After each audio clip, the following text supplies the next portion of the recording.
నిశ్శబ్దంగా నిలిచిన ఆ గది. కానీ అక్కడి గోడలన్నీ మాటలాడుతాయి. శతాబ్దాల చరిత్రను మౌనంగా దాచుకున్న ఒక ప్రదేశం. అదే ఆంధ్ర విశ్వవిద్యాలయం చరిత్ర విభాగంలోని పురావస్తు శాస్త్ర మ్యూజియం. ఇది కేవలం మ్యూజియం కాదు, మన గతానికి అద్దం.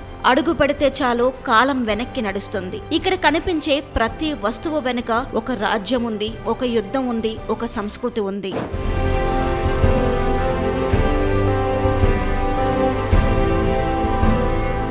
రాష్ట్రంలోని పలు ప్రాంతాల్లో జరిగిన తవ్వకాల్లో బయటపడిన అమూల్యమైన చారిత్రక ఆధారాలన్నీ ఈ మ్యూజియంలో భద్రపరచబడ్డాయి. 11, 12, 13వ శతాబ్దాల్లో పాలించిన కాకతీయులు తూర్పు గాంగేయలో ఇక్కడ మళ్లీ మన ముందు నిలుస్తారు. వారి శిలాశాసనాల రూపంలో 1059 సంవత్సరానికి చెందిన తూర్పు గాంగేయలో శాసనాలు శ్రీకాకుళం జిల్లాలో వెలుగులోకి వచ్చాయి. ఇవి దేశంలో మరెక్కడా లేవు. ఈ మ్యూజియమే వాటికి ఏకైక నిలయం. ఆనంద్ అండి. నేను ఈ డిపార్ట్మెంట్ ఆఫ్ హిస్టరీ అండ్ ఆర్కియాలజీలో గెస్ట్ ఫ్యాకల్టీగా 15 సంవత్సరాల నుంచి చేస్తున్నానండి. ఈ డిపార్ట్మెంట్ పురావస్తు అయినటువంటి విషయాలు ఆ రోజుల్లో ఎక్స్కవేషన్స్ చేసి ఇప్పటిలా కాకుండా ఏదైనా ఉన్నా సరే కొంతమంది లోకల్ కలెక్షన్స్ ఎంతో దీనికి బహుకరించారండి. అంచేత చాలా చారిత్రకమైనటువంటి పురాతనమైనటువంటి వస్తువు ఎవిడెన్స్ తో చరిత్ర ఉంది కాబట్టి దీన్ని నమ్మాలని అనుకుంటారండి. చరిత్ర అనేటువంటి చాలా ఇంపార్టెంట్ అండి. ఆధారాలతో నిరూపిస్తే దాన్ని క్రెడిబిలిటీ ఉంటదండి. అదే మహాభారతం, రామాయణం ఇలాంటివన్నీ కూడా జరిగింది కొంచెం జరగంది కొంచెం, కొంత వాళ్ళు అందులో కొంత కవిత్వాన్ని చూపిస్తారు. కానీ చరిత్ర అలా కాదండి. వాస్తవాన్ని వాస్తవంగా చూపించి చెప్పి ప్రజలకి ఇలా జరిగిందనే విషయాన్ని సజీవ సాక్ష్యం అండి. అందుకోసమే చరిత్ర అనేటువంటిది ఎన్ని వేల సంవత్సరాలు గడిచినా సరే చరిత్రను మనం మర్చిపోకూడదండి. చరిత్ర అనేటువంటిది చాలా గొప్ప అధ్యయన శాస్త్రం అండి. హిస్టరీని మర్చినట్లయితే మన గతాన్ని మనం మర్చిపోయినట్లే.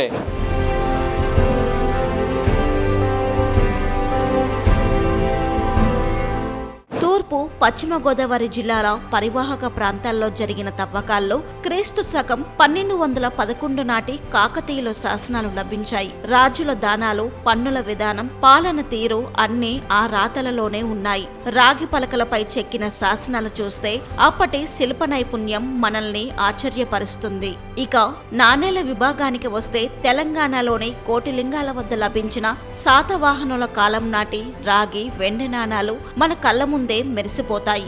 ఆసిఫ్ జాహీ, కుతుబ్ షాహీ పాలకుల కాలం నాటి వెండి నాణేలు ఒక్కొక్కటి 50 గ్రాముల బరువు. విజయనగరం, మైసూరు రాజ్యాల నాణేలు కూడా ఇక్కడ భద్రంగా నిల్వ ఉన్నాయి. అయితే ఇది కేవలం రాజుల కథ మాత్రమే కాదు, భాష కథ కూడా. అశోకుడి కాలం నుంచి శ్రీకృష్ణ దేవరాయల వరకు భాష ఎలా మారిందో, లిపి ఎలా రూపాంతరం చెందిందో ఈ మ్యూజియం స్పష్టంగా చూపిస్తుంది. ఏ రాజు ఏ లిపిని వాడాడు, ఏ కాలంలో ఏ అక్షరాలు ప్రాచుర్యంలో ఉన్నాయో అన్ని ఇక్కడ ఆధారాలతో కనిపిస్తాయి. మరింత వెనక్కి వెళితే మనిషి రాజు కాక ముందు కథ మొదలవుతుంది. ఆది మానవులు వేటకు వెళ్లేటప్పుడు తీసుకెళ్లిన పదునైన రాళ్లు, ఆహారం తయారు చేసుకున్న పాత్రలు, నిప్పు వెలిగించిన పరికరాలు, వ్యవసాయం ప్రారంభించిన తొలి సాధనాలు, మనిషి జీవన ప్రయాణానికి మొదటి అడుగులు ఇక్కడే కనిపిస్తాయి. Doctor M Ramakrishna, faculty, department of history and archaeology. Museum అనేది మన యూనివర్సిటీ 1926లో 5 డిపార్ట్మెంట్లు మొదలైతే అందులో ఇది ఒక డిపార్ట్మెంట్, చరిత్ర పురావస్తు శాస్త్రం అనేది. మన ఈ మ్యూజియం లో పాలియోలిథిక్ టూల్స్ నుంచి, స్టోన్ ఏజ్ నుంచి, మెసోలిథిక్, నియోలిథిక్ అంటే అన్ని టూల్స్ ఉన్నాయి. అలాగే మౌర్యుల కాలం నుంచి, అశోకుల కాలం నుంచి ఉన్న శాసనాలు అన్ని ఉన్నాయి. ఇగో శాసనాల్లో మన పైన ఉన్నవన్నీ బ్రహ్మలిపి నుంచి తెలుగు లిపి ఏ విధంగా ఎవల్యూట్ అయింది, ఎలా మారింది, century by century, king by king, dynasty by dynasty అంతా మనకు విపులంగా అన్ని ఉన్నాయి. అలాగే ప్రాచీన కాలం నుంచి, రాతి యుగం నుంచి వాడిన పాటరీ, చాళుక్యులు, చోళుల కాలం నుంచి మనకు వచ్చిన రాగి శాసనాలు, అన్ని రకాలైన శాసనాలు కూడా మనకి మన మ్యూజియం లో లభ్యమవుతున్నాయి. ఇక్కడ కనిపించే హ్యూమన్ ఎవల్యూషన్ లో పుర్రెలు, ఇవి రెప్లికాలు అండి, ఇవి ఒరిజినల్ కాదు, రెప్లికాలు. ఈ పుర్రెలు అనేవి హ్యూమన్ ఎవల్యూషన్ జరిగినటువంటి రెప్లికాస్ ఉన్నాయి. మరిగోండి ఇవి మన palaeolithic tools, mesolithic, neolithic tools అంటూ మొత్తం అన్ని టూల్స్ ఉన్నాయి. అలాగే కల్చరల్ రిప్రజెంటేషన్, శిల్పాలు కూడా మనకి మొదలైన కాలం నుంచి శిల్ప సంపద అంతా కూడా మనకి మ్యూజియం లో సంక్షిప్తం చేయబడింది. అలాగే ఆర్ట్ అండ్ ఆర్కిటెక్చర్, గుడిలో మనకి నగర, వేసర, ద్రవిడ, 3 స్టైల్స్ ఆఫ్ టైప్ మనకి మన మ్యూజియం లో రిప్రజెంట్ చేయడం జరిగిందండి. ఈ మ్యూజియం ఎక్కువ మనకి ఒకప్పుడు 16 మంది ప్రొఫెసర్స్ ఉండేవాళ్ళు. వాళ్ళు రాసినటువంటి బుక్స్ అన్ని కూడా మనకి ఇప్పుడు మా స్కాలర్స్ కి, మా స్టూడెంట్స్ కి ఉపయోగపడింది. అలాగే నాణాలు ఎప్పటి నుంచి అంటే దాదాపు క్రీస్తుపూర్వం 4వ శతాబ్దం నుంచి, మహాజనపద టైం నుంచి ఉన్న నాణాలు కూడా మనకి లభ్యమవుతున్నాయండి మన మ్యూజియం లో. మనకి ఎంతో మంది స్కాలర్స్ మన దగ్గరకు వచ్చి దేశ విదేశాల నుంచి కూడా, ఫారినర్స్ కూడా ఇక్కడికి వచ్చి చదువుకుంటున్నారు. ఉన్నారు, రీసెర్చ్ చేస్తున్నారు. వాళ్ళందరికీ కూడా ఇక్కడ సరైనటువంటి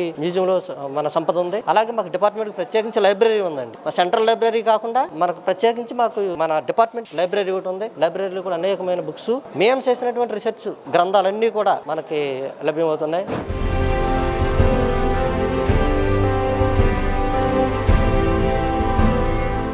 అయితే ఆంధ్ర విశ్వవిద్యాలయంలో ఆర్కాలజీ డిపార్ట్మెంట్లో ఇంత గొప్ప చరిత్రను దాచుకున్న ఈ మ్యూజియానికి ఆధునిక హంగులు అద్దాలి. ప్రజలందరికీ వీక్షణకు అందుబాటులో ఉంచాలి. ఎందుకంటే ఇది గతం కాదు, మన గుర్తింపు. కాలం గడుస్తుంది కానీ చరిత్ర నిలుస్తుంది. ఆ చరిత్రను కాపాడుతున్నది ఈ పురావస్తు శాస్త్ర మ్యూజియమే.